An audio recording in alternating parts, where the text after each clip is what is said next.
உங்களோடு தான் நான் பேசுவேன். மேரேஜ் ஆகி பொண்ணுக்கு ஒரு டிசம்பர்ல தான் ஆச்சுங்க மேம். சரி.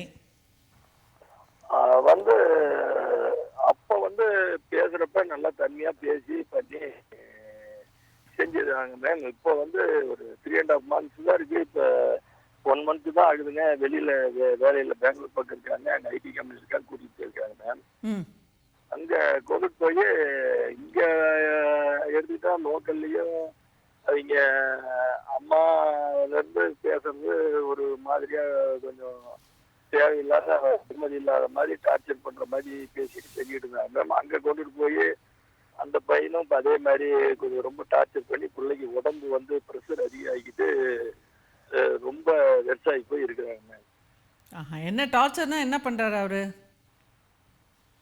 டார்ச்சர்னா மென்டல் டார்ச்சர் பண்ற மாதிரி ஏதாவது ரொம்ப வீட்டில் வந்து அப்பா அப்பா என்ன நினச்சி பேசுறது, எங்க பார்த்தா எங்க ஃபேமிலி நினச்சி மெம்பர்ஸ் அப்பா அம்மாவை எங்களை நினச்சி பேசுறதுங்க.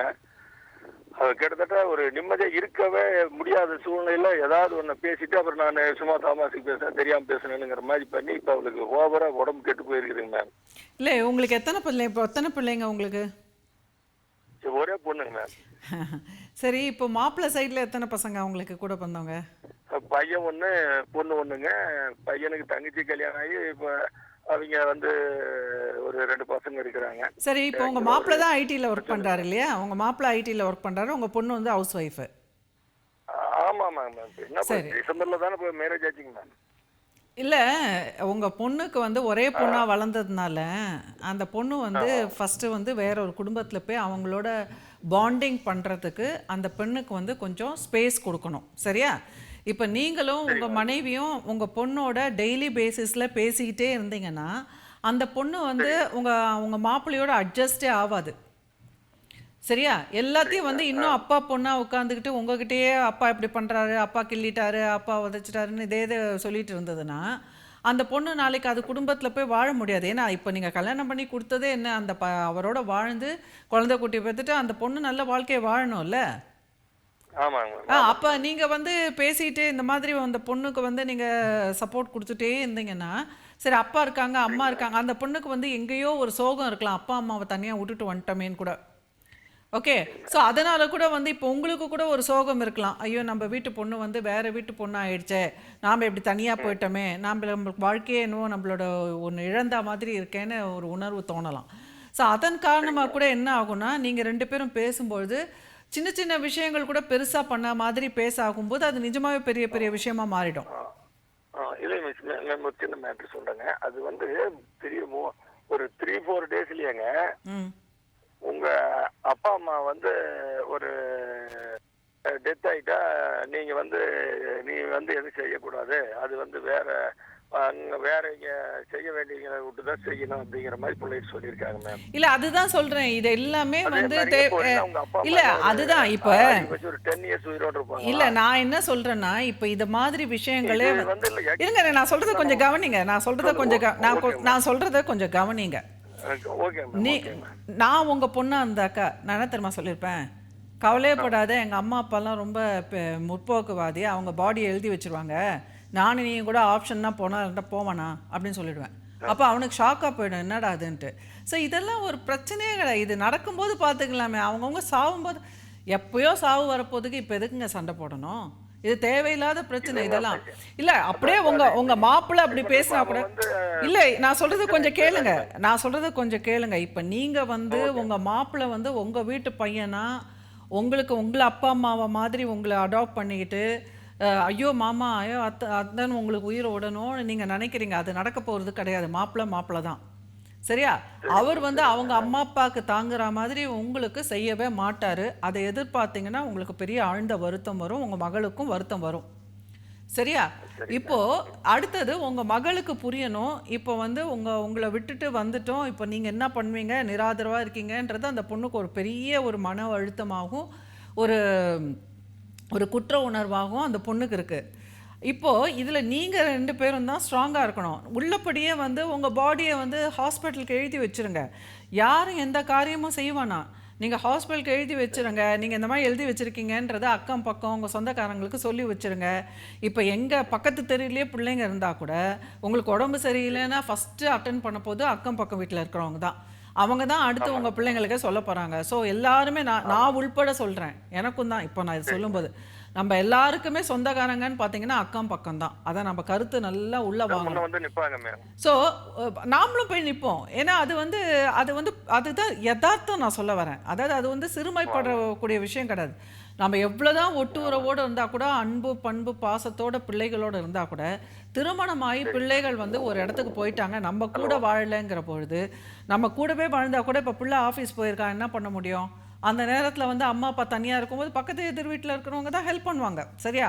ஸோ அதனால இது எல்லாருக்கும் உள்ள ஒரு விஷயந்தான். நீங்கள் முதல்ல அதை நினச்சி நம்ம தனியாக இருக்கோன்ற செய்தியை உங்கள் பிள்ளைகிட்ட பேசுறதை தவிர்க்கணும்.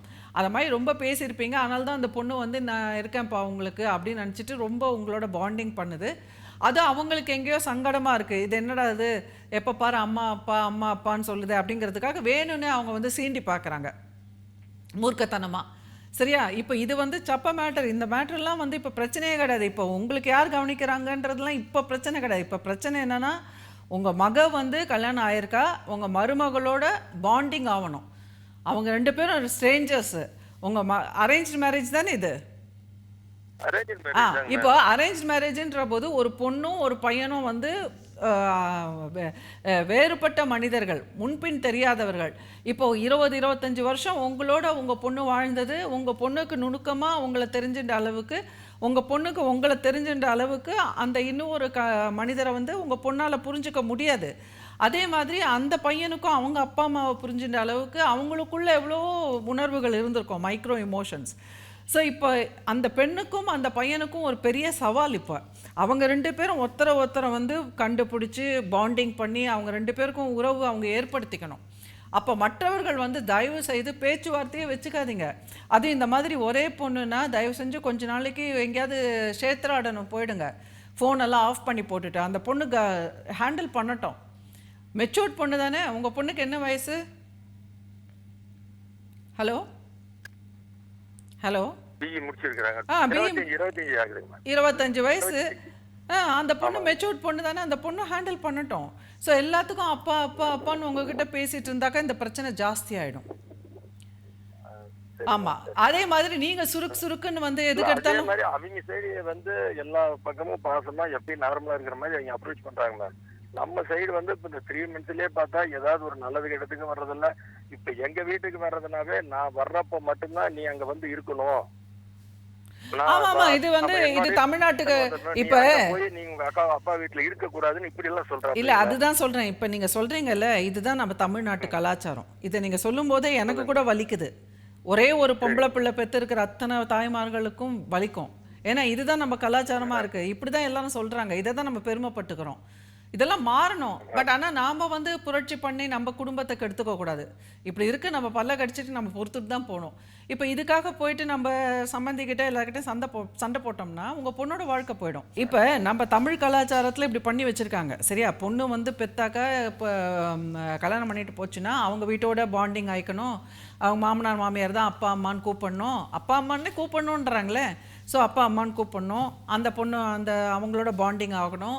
அதுதான் தன் குடும்பம்னு நினச்சிக்கணும். அப்படி தான் வந்து சமூகத்தில் ரூல்ஸ் போட்டு வச்சுருக்காங்க.